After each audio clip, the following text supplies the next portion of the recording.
नमस्कार एवं छत्तीसगढ़ में आप सभी का स्वागत है। मैं हूं आपके साथ सुनिधि शुक्ला। खबरों की शुरुआत से पहले एक नजर हेडलाइंस पर।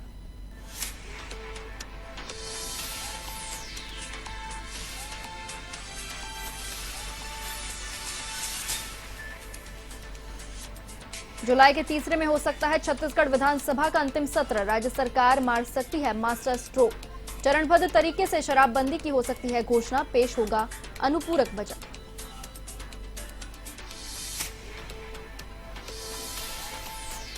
छत्तीसगढ़ में फिर बनेगी कांग्रेस सरकार। भाजपा का कर्नाटक जैसा होगा राज्य में हश्र।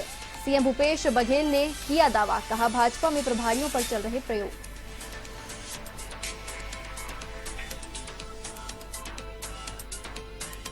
छत्तीसगढ़ में भाजपा ने राज्य सरकार को लिया निशाने पर। सह प्रभारी नितिन नबी ने लगाया भ्रष्टाचार के खेल का आरोप। कहा कांग्रेस सरकार ने कमीशन खोरी को दिया बढ़ावा। जनता के 36 वादों को पूरा करने की जगह दिया धोखा।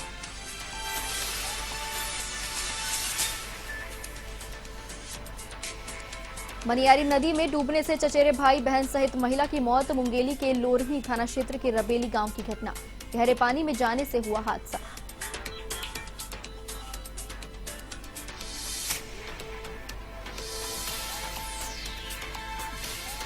रायपुर के रायगढ़ में आईटी की दबिश। आधा दर्जन स्थानों पर छापेमारी के बाद व्यापारियों में मची खलबली। सिंगल स्टील प्लांट के मालिक संजय अग्रवाल के प्रतिष्ठानों में दस्तावेजों की जांच।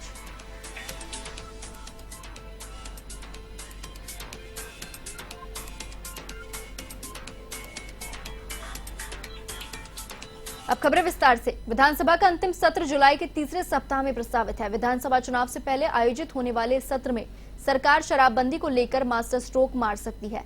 आखिर इस सत्र में अनुसूचित क्षेत्रों को छोड़कर अन्य क्षेत्रों में राज्य सरकार की ओर से शराबबंदी की घोषणा की जा सकती है। फिलहाल राज्य सरकार चरणबद्ध तरीके से शराबबंदी पर विचार कर रही है। इसके साथ ही आखिरी सत्र में राज्य सरकार प्रथम अनुपूरक बजट भी पेश करेगी। इसे लेकर सीएम भूपेश बघेल ने कहा कि वे किसी की जान जोखिम में डालकर शराबबंदी नहीं करेंगे। वे चाहते हैं कि प्रदेश नशा मुक्त रहे और इसके लिए पहले वातावरण बनाया जाएगा।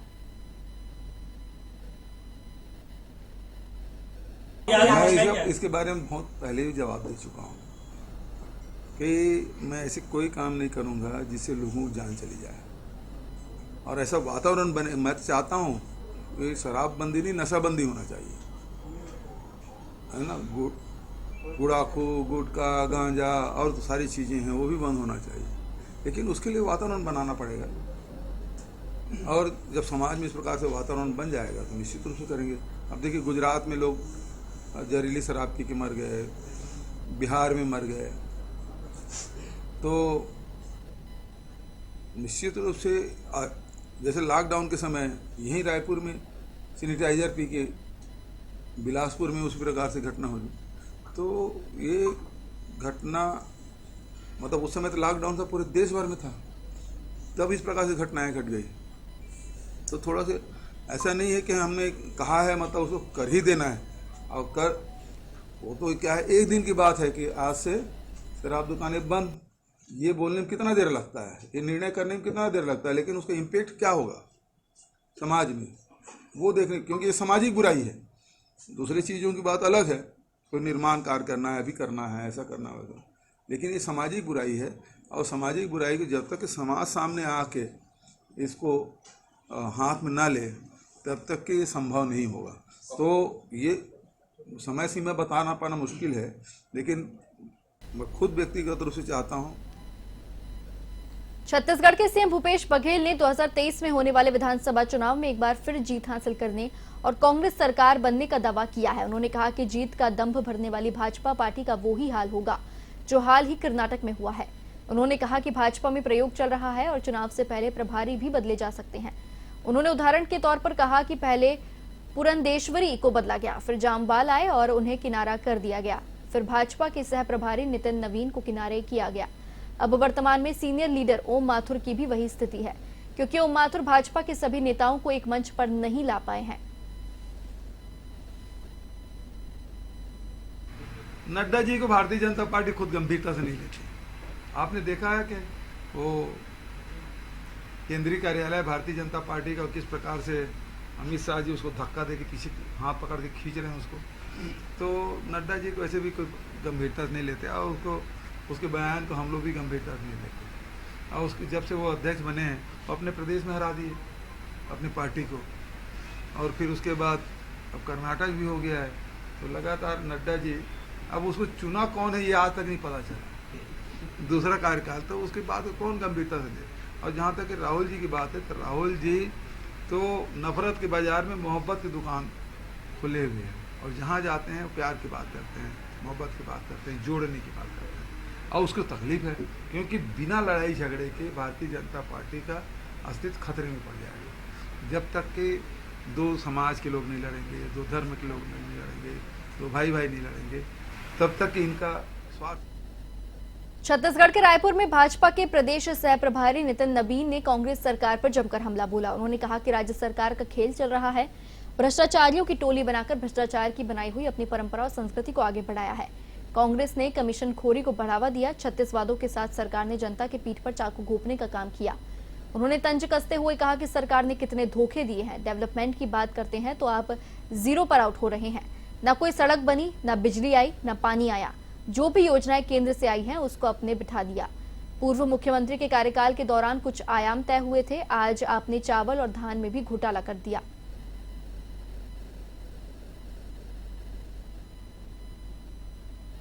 वहाँ जा रहे हैं दौरे पे। देखिए, पूरे छत्तीसगढ़ में और पूरे देश में प्रधानमंत्री जी ने जो 9 वर्षों का कार्यकाल रहा वो अपने आप में एक बेमिसाल रहा है। चाहे विकास के पटल पर हो, अंतिम व्यक्ति तक विकास की योजनाओं को पहुंचाना हो, कह सकते हैं कि जो गरीब के घर में रोशनी, अन्न, गरीब के घर में दवा की सुविधा, जो मूल चीजें थी गरीबों के लिए, उसको पूरा किया गया है। और मेरा यही मानना है कि जिस प्रकार से प्रधानमंत्री जी ने सेवा का काम किया है, हम सभी आज जनता को आभार व्यक्त करने जा रहे हैं। मुंगेली लोर में पानी में डूबने से 3 लोगों की मौत। एक ही घर के चचेरे भाई बहन की डूबने से मौत हो गई। 8 वर्षीय लड़का और लड़की सहित महिला की नदी में डूबने से मौत हो गई। गांव में मातम माहौल छा गया। मनियारी नदी में नहाने के दौरान गहरे पानी में जाने से यह हादसा हुआ। सूचना के बाद मौके पर पहुंची पुलिस पोस्टमार्टम के लिए भिजवाए शव। लोरमी थाना क्षेत्र के रबेली गांव की घटना।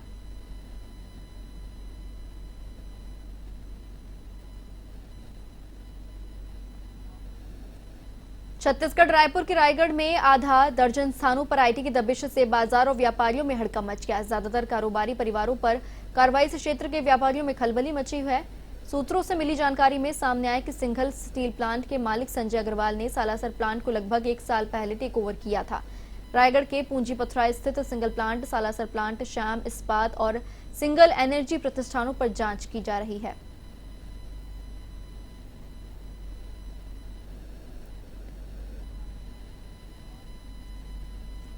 छत्तीसगढ़ में दुर्ग की जेवरा सिरसा चौकी के भटगांव में 7 से 8 साल के बच्चे के साथ अनैतिक कृत्य करने का मामला प्रकाश में आया है, जिसकी सूचना बच्चे ने अपने माता पिता को दी। फिर उन्होंने बजरंग दल के कार्यकर्ताओं के साथ जेवरा सिरसा चौकी पहुंचकर दोषी व्यक्ति को सजा दिलाने रिपोर्ट दर्ज कराई। पुलिस ने आरोपी जावेद खान के खिलाफ पॉक्सो एक्ट सहित अन्य धाराओं के तहत अपराध दर्ज कर कार्रवाई शुरू कर दी है।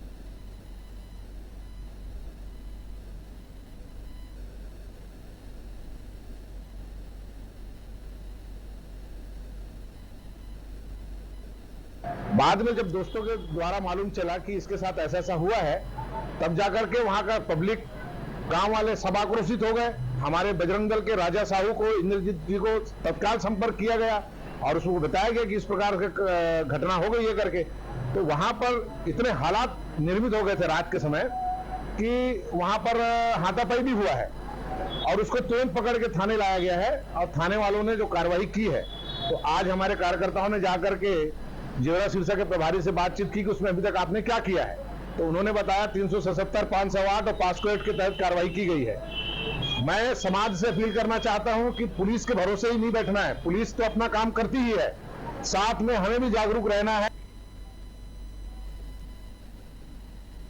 छत्तीसगढ़ के सरगुजा जिला मुख्यालय अंबिकापुर से हैरान करने वाली घटना सामने आई है, जहां पर 2 लोग एक महिला के शव को साइकिल पर घुमाते रहे और फिर एक बंद दुकान के बाहर छोड़कर फरार हो गए। यह पूरा वाकया सीसीटीवी कैमरे में कैद हो गया। फिलहाल पुलिस मामले की जांच कर रही है और शव को बरामद अस्पताल की मोर्चरी में रखवा दिया है। पुलिस के अनुसार जो लोग महिला के शव को साइकिल पर लेकर घूम रहे थे उन्होंने शव को बोरे में बंद कर रखा था, लेकिन अन्य लोगों ने शव को बंद दुकान के सामने बोरे से निकालकर रख दिया। इधर स्थानीय लोगों ने जब बहुत देर तक महिला के शरीर में कोई हलचल नहीं देखी तो पुलिस को इसकी सूचना दी। मामले में पुलिस ने दोनों संदिग्धों को हिरासत में लेकर पूछताछ कर रही है।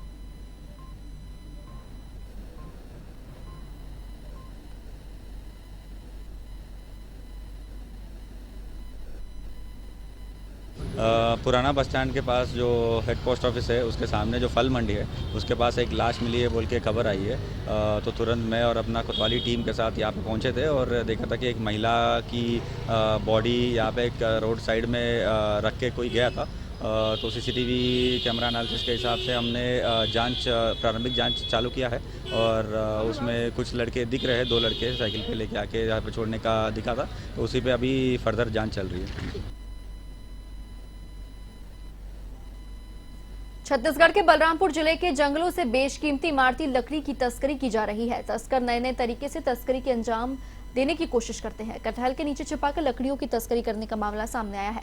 चांदो थाना पुलिस ने मुखबिर की सूचना पर पिकअप वाहन को रोककर तलाशी ली तो कटहल के नीचे 20 नग लकड़ी सिल्ली छिपाकर रखी बरामद की गई। पुलिस ने एक युवक को गिरफ्तार कर लिया है, जबकि दूसरा तस्कर जंगल के रास्ते से फरार हो गया, जिसकी तलाश पुलिस कर रही है। वहीं तस्करी में प्रयुक्त वाहन को भी जब्त कर लिया गया है।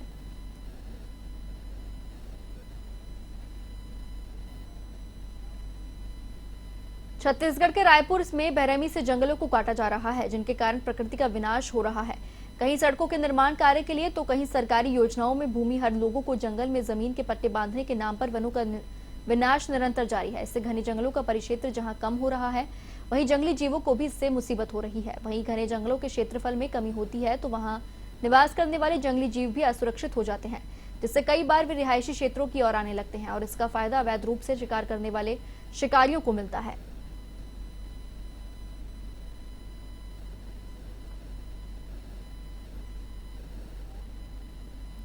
छत्तीसगढ़ की भूपेश बघेल सरकार के खिलाफ रायपुर में भारतीय जनता युवा मोर्चा ने अनोखा प्रदर्शन किया। सरकार के भ्रष्टाचार के खिलाफ बारात निकाली गई, जिसमें मंत्रियों के मुखौटे लगाकर लोग इस बारात में नाचे। गाजे बाजे के साथ नाच गाकर भ्रष्टाचार की निकाली गई इस बारात को लेकर प्रवक्ता संजय श्रीवास्तव ने बताया कि भूपेश बघेल की सरकार के भ्रष्टाचार के खिलाफ निकाली जा रही है और आगे भी इस प्रकार के अनोखे कार्यक्रम भारतीय जनता पार्टी आकर्षण में आने के लिए करते रहेंगे।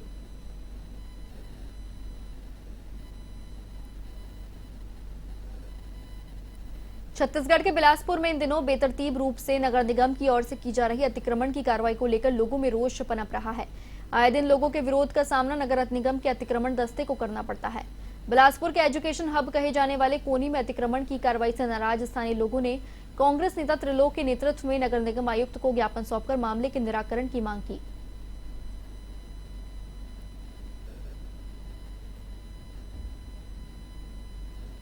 नगर निगम प्रशासन के द्वारा अतिक्रमण के नाम पर कोनी रोड में मुख्य मार्ग में अतिक्रमण हटाओ अभियान चलाया गया था।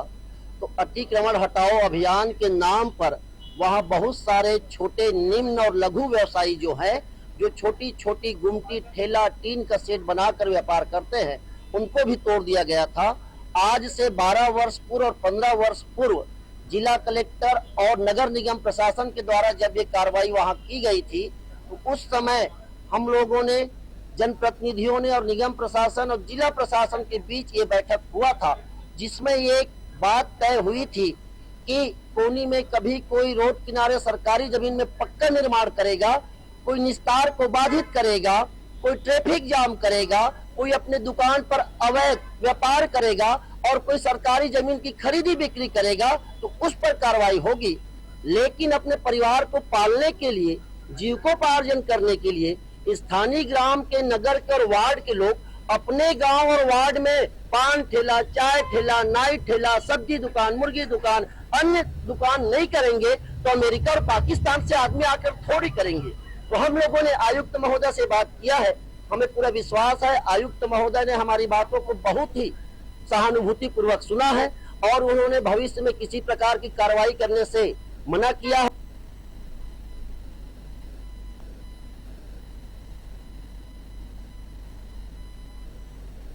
छत्तीसगढ़ के गोरेला, पेंड्रा, मरवाही जिले में लोगों को कई प्रकार की असुविधा का सामना करना पड़ता है। जिले का मुख्यालय पेंड्रा और गोरेला के मध्य बना दिया गया है। इससे मरवाही विधानसभा के अंतिम ग्राम से दूरी लगभग 80 से 90 किलोमीटर है। यहाँ कई बिल्डिंग बनकर तैयार है और मुख्यमंत्री के हाथों उद्घाटन भी हो चुका है, लेकिन अभी तक अधिकारियों की नियुक्ति नहीं हो पाई, जिससे मरवाही क्षेत्र की आम जनता को गुरेला और पेंड्रा के कई चक्कर लगाने पड़ जाते हैं। समय के साथ साथ उनके पैसे भी खर्च होते हैं। यह कांग्रेस सरकार जो दावे करती है बड़े बड़े विकास की, उसका पोल खोलता हुआ है हमारा जो अभी कार्यालय बन के तैयार है।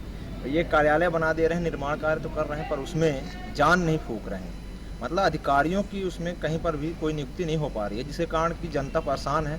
ना तो चालान बन पा रहा है, ना ट्रेजरी चालू हो पा रही है, ना ही रजिस्ट्री हो पा रही है। ग्रामीण जन आ रहे हैं और फिर वापस अपने गंतव्य स्थान पर लौट जा रहे हैं। ये बहुत ही ज़्यादा निराशाजनक है हमारे मरवाही के लिए। जिला तो बना दिया गया है, पर मरवाही कुछ दिया नहीं जा रहा है। इसके लिए 6-6 साल हो गए हैं, 10-10 साल हो गए हैं, परेशान हैं। एक काम के लिए 10 बार आना पड़ता है, ये स्थिति है। अब बताइए लोग कहाँ जाएं? हम तो यही प्रशासन से मांग करते हैं कि मरवाही की जो भी सुविधाएं हैं प्रदान की जाए और मरवाही की जनता को उस कठिनाई से मुक्ति मिले।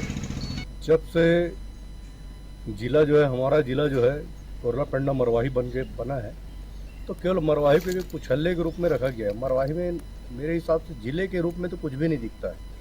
और उप कोषालय एक बहुत बड़ी आशा थी। 50 रुपये का अगर मान लो अपने को चालान पटाना है, उसके लिए जो हमको जो है 400-500 रुपये खर्चा करके जाना पड़ता है पेंडा रोड। फिर वहाँ जो है दिन भर अपन लाइन पे लगे रहते हैं, तब जाके कहीं 50 रुपये का चालान पट पाता है। ये स्थिति है।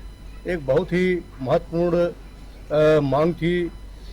आज कम से कम 15 से 20 साल से पहले से अपन मांग कर रहे थे और उप कोषालय का मकान बिल्डिंग भी बन गया, लेकिन आज भी ये स्थिति है। केवल बिल्डिंग जो है बनी हुई है और वो भी खंडहर होने की स्थिति में धीरे धीरे जर्जर हो रही है।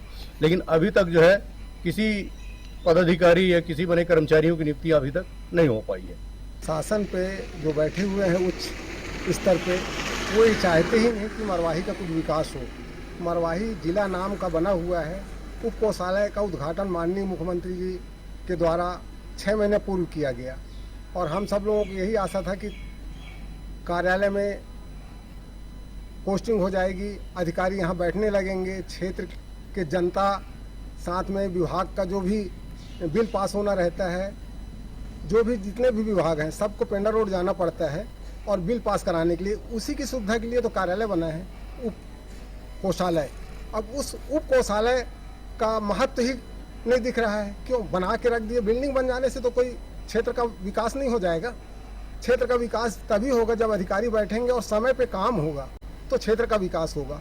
इसी का मांग करते हुए क्षेत्र के लोगों ने कई बार धरना दिया, कई बार प्रदर्शन किया और धरना प्रदर्शन को भी दबाया जाता है। उनके ऊपर भ्रष्टाचार के अलग से आरोप लगा के थाना के द्वारा प्रताड़ित किया जाता है। जो भी जनप्रतिनिधि क्षेत्र के बारे में बोलना चाहेगा उस